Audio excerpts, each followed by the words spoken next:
Please subscribe to the channel for more sci-fi HFY videos. They said it was a recon mission. Standard sweeping clear on Genesis 7, classified as look threat. But there was no extraction ship waiting in orbit. No comms. No backup. Just swamp. Miles and miles of toxic alien swamp that breathed and pulsed like a living thing.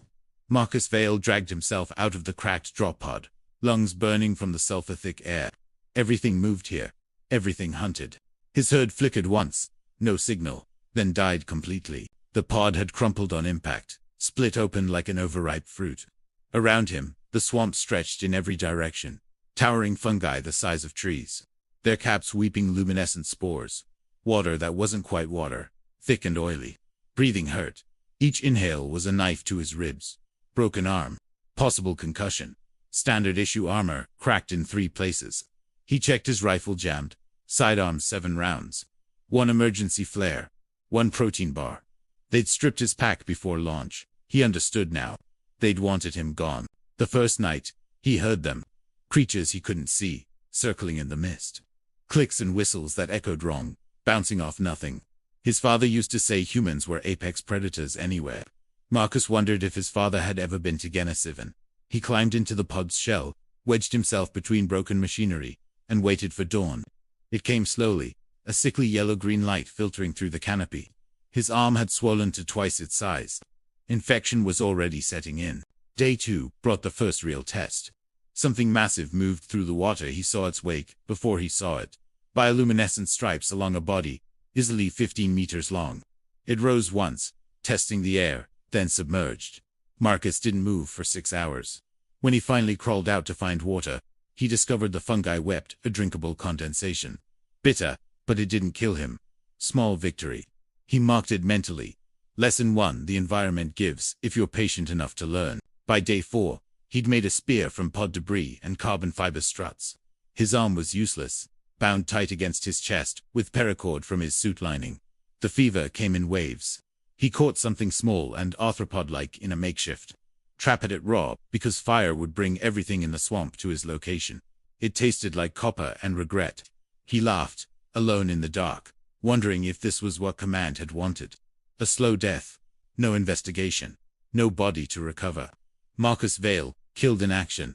Tragic. Forgotten. Then, on day 7, he saw the light. Not bioluminescence. Actual fire. Controlled. Contained. Someone else was here. He moved toward it, every instinct, screaming caution. Another survivor meant competition for resources. Or worse, one of them, sent to confirm the kill. He crept through the undergrowth, pain forgotten, survival instinct sharp as broken glass. The fire sat in a small clearing, surrounded by a perimeter of sharpened stakes. Smart, and beyond the fire, a shelter, a structure, built from local materials, but engineered, deliberate, almost beautiful in its efficiency. She stepped out before he could retreat. Tall, lean, dark hair pulled back tight. She moved like water, like she'd been born to this place. One hand rested casually on a blade at her hip, not military issue. Something she'd made. Her eyes found him in the shadows without searching, without surprise. "You're the one from the pod," she said. Not a question. Her voice was rough. Underused. "I heard the crash a week ago. Took you long enough to find me." Marcus stayed still, hand on his sidearm. "Who are you?" His voice cracked from disuse. She smiled, but it wasn't friendly. "Roux Castellan, former lieutenant. 8th Drop Regiment. Been on this rock for 11 months. And you're Marcus Vale, the man they tried to disappear." She knew his name, knew what happened. "Command didn't send you," he said, understanding. She laughed, sharp and bitter. "Command thinks I'm dead too. We're ghosts. Vale.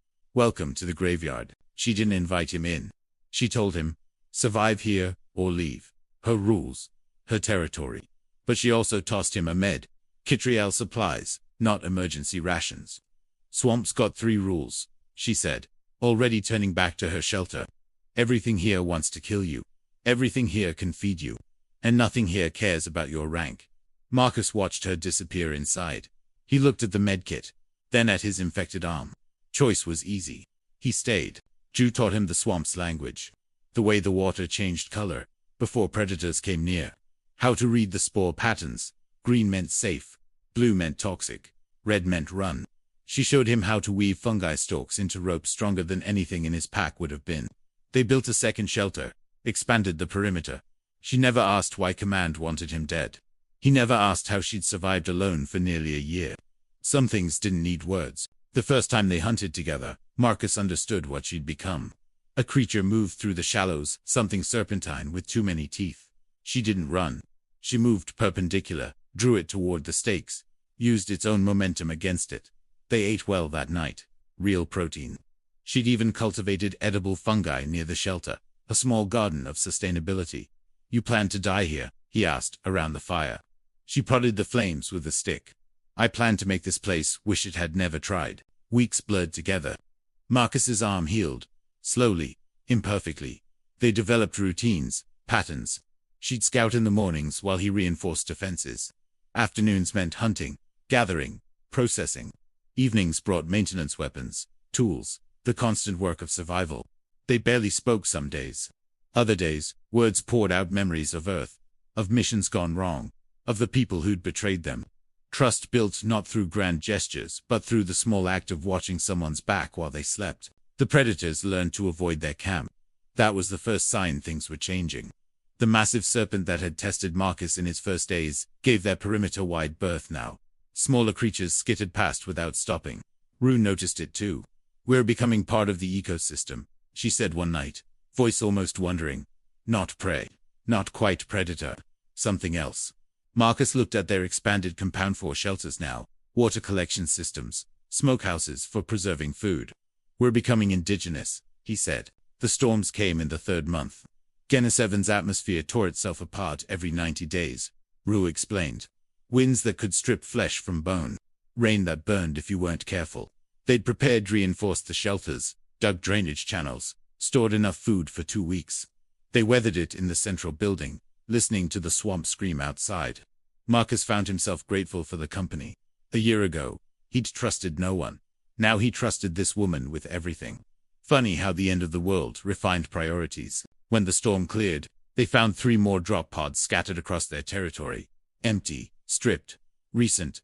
"They're still sending people here," Roux said quietly, staring at the wreckage. Marcus felt cold despite the humid air. "How many others like us are out here?"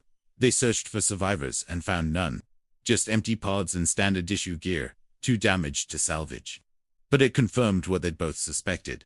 Geneseven was an execution ground. How many soldiers had Command disappeared here? That night, Roux laid out a new plan. "We build signal fires. Big ones. Not for rescue, they won't come. But other survivors will see. Anyone else they dump here will know they're not alone." Marcus understood immediately. This wasn't about escape anymore. This was about transformation. Taking their prison and turning it into something else entirely. A sanctuary. A fortress. A place where humanity's cast-offs could band together and show Command exactly what they'd thrown away. They worked for 6 weeks straight.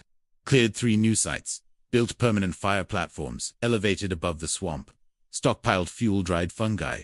Processed oils from the creatures they hunted. Even some mineral deposits.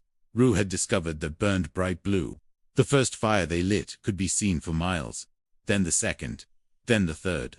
3 pillars of light in the darkness, declaring, "We are here. We survived. We are not done." The first survivor found them after the fires had burned for 2 weeks.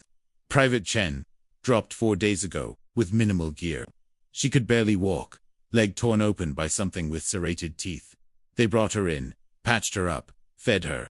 She cried when she realized she wasn't going to die. 2 days later, Sergeant Kovac appeared, old Special Forces, left here, after he'd asked too many questions about illegal arms deals. Then, Corporal Williams. Then Dr. Isaacs, a civilian xenobiologist, who'd witnessed something she shouldn't have. They came in 1s and 2s. All dropped far from each other, all left to die, and each one found the fires. Found the compound. Found hope. Roux and Marcus taught them everything they'd learned. The community grew. 15 people, 2035. They built proper structures now, engineered systems. The swamp still tried to kill them. This was Geneseven. After all but they'd learned its patterns. They'd become something the ecosystem hadn't prepared for. Humans who adapted faster than the environment could kill them. Command noticed eventually. Had to. Too many disappearances had stopped disappearing. Satellite scans would show the settlements, the fires, The infrastructure.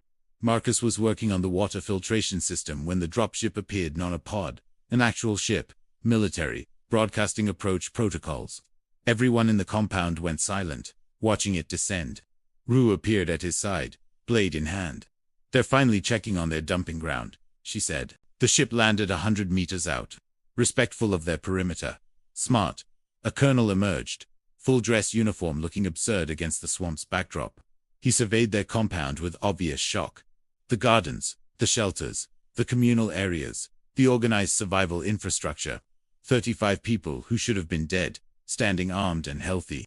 Marcus and Roux walked out to meet him. The colonel tried official channels first.